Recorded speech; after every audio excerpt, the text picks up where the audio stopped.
నమస్కారం. ఈరోజు మనం ఓ అదిరిపోయే మ్యాచ్ గురించి మాట్లాడుకోబోతున్నాం.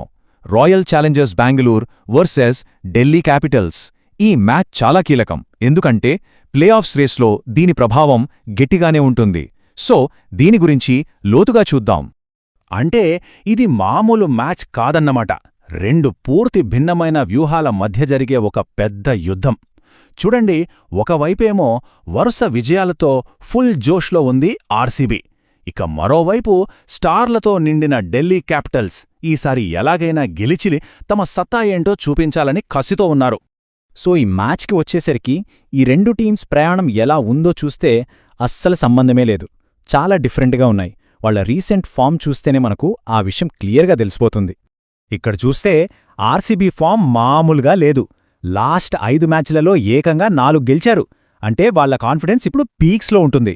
కానీ ఢిల్లీ క్యాపిటల్స్ పరిస్థితి వేరు. వాళ్ళు కన్సిస్టెన్సీ కోసం చాలా ఇబ్బంది పడుతున్నారు.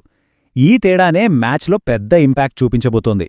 సరే, టీం ఫామ్ పక్కన పెడితే ఒక్కోసారి మ్యాచ్ గతిని మార్చేది కొందరు ప్లేయర్లే. ఇప్పుడు అలాంటి ఇద్దరు కీలకమైన మిడిల్ ఆర్డర్ బ్యాటర్ల కథ చూద్దాం. వీళ్ళిద్దరిలో ఎవరు చెలరేగితే వాళ్ల టీం గెలిచే ఛాన్స్ ఎక్కువ. ఫస్ట్ ఆర్సీబీ సంచలనం రజత్ పాటిదార్ గురించి మాట్లాడుకుందాం. అసలు ఈ సీజన్లో ఇతని బ్యాటింగ్ విధ్వంసం మామూలుగా లేదు. టీంకి ఒక పిల్లర్లాగా నిలబడ్డాడు. ఈ నంబర్ చూడండి, 213.46. ఇది జస్ట్ ఒక స్ట్రైక్ రేట్ కాదు, అతని డామినేషన్కి ఇదొక ఉదాహరణ. 200 పైగా స్ట్రైక్ రేట్ అంటే అర్థమేంటి? అతను కేవలం పరుగులు చెయ్యట్లేదు, బౌలర్లని ఊచకోత కోస్తున్నాడు. సరే, అదొక విధ్వంసకర బ్యాటింగ్ అయితే, మరోవైపు ఢిల్లీకి సమీర్ రిజ్వీ ఉన్నాడు. ఇతను కూడా చాలా కీలకమైన ప్లేయర్. కష్టమైన పరిస్థితుల్లో నిలబడి టీంని ఆదుకుంటూ ఒక ఆశాకిరణంలా కనిపిస్తున్నాడు. ఈ సీజన్లో అతని హయ్యెస్ట్ స్కోర్ 90. అంటే ఒంటి చేత్తో మ్యాచ్ గమనాన్ని మార్చేయగల సత్తా ఇతనికుంది. ఆ ఇన్నింగ్స్లో అతను చూపించిన ప్రశాంతత, టెంపర్మెంట్ మామూలుది కాదు. సో చూశారు కదా, ఇక్కడ మనం చూడాల్సిన అసలైన పాయింట్ ఇదే. ఒకవైపు పాటిదార్రా అండ్ ఎక్స్ప్లోజివ్ పవర్, మరోవైపు రిజ్వీ ది కొంచెం కంట్రోల్డ్గా పెద్ద ఇన్నింగ్స్ ఆడే టాలెంట్. ఈ ఇద్దరి పోరులో ఎవరు పైచేయి సాధిస్తారో చూడాలి. ఇప్పుడు ఇంకొంచెం డీప్గా వెళ్దాం. టీమ్ ఫామ్ ఒకెత్త అయితే ఒక్కోసారి ఇండివిజువల్ బ్యాటిల్స్ మ్యాచ్ ఫలితాన్ని డిసైడ్ చేస్తాయి.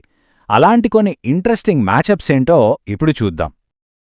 ఇది చాలా interesting battle. Master versus magician.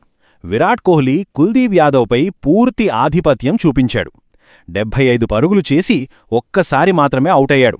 అంటే లీగ్లోని డేంజరస్ బౌలర్లలో ఒకడైన కుల్దీప్ని కోహ్లీ ఎలా డీల్ చేయాలో పూర్తిగా కనిపెట్టేశాడన్మాట. ఇక ఆర్సీబీ బౌలింగ్ విషయానికొస్తే వాళ్లకొక మంచి డైలమా ఉంది. ఒక పెద్ద ప్రశ్న ఎదురవుతోంది.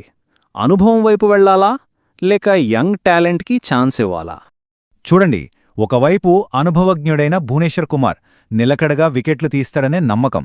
మరోవైపు యంగ్ పేసర్ రసిక్ సలాందార్ లాస్ట్ మ్యాచ్లో కెరీర్ బెస్ట్ ఫిగర్స్తో అదరగొట్టాడు, ఫుల్ ఫామ్లో ఉన్నాడు. సో మేనేజ్మెంట్కి ఇదొక మంచి తలనొప్పే. ఎవరినెంచుకుంటారో చూడాలి. సరే, ప్లేయర్స్, వాళ్ల ఫామ్ ఇవన్నీ ఒకేతూ అయితే, బెంగళూరులో జరిగే ఏ మ్యాచ్లో అయినా అసలైన హీరో, మెయిన్ క్యారెక్టర్ ఆ స్టేడియమే. చిన్నస్వామి స్టేడియం అంటేనే బ్యాటర్లకు పండగ. చిన్న బౌండరీలు, రోడ్డులాంటి ఫ్లాట్ పిచ్, బౌలర్లకు మాత్రం పీడకల. ఇక్కడ భారీ స్కోర్లు చూడటం చాలా కామన్. ఎంత పెద్ద టార్గెట్ అయినా చేజ్ అయ్యే ఛాన్సులెక్కువ. సో ఇన్ని ఫ్యాక్టర్స్ మధ్యలో అసలు హెడ్ టు హెడ్ రికార్డ్స్ ఏం చెబుతున్నాయి? చరిత్ర ఎవరివైపుంది? ఇటీవలి కాలంలో చూసుకుంటే ఢిల్లీ క్యాపిటల్స్పై ఆర్సీబీకి ఒక సైకలాజికల్ ఎడ్జ్ ఉంది. అంటే గత రికార్డులను బట్టి వాళ్లపై ఒక రకమైన మానసిక ఆధిపత్యం సంపాదించింది. 2022 నుంచి చూస్తే వీళ్ళిద్దరి మధ్య 6 మ్యాచ్లు జరిగాయి. అందులో ఆర్సీబీ 4 సార్లు గెలిచింది, ఢిల్లీ గెలిచింది కేవలం 2.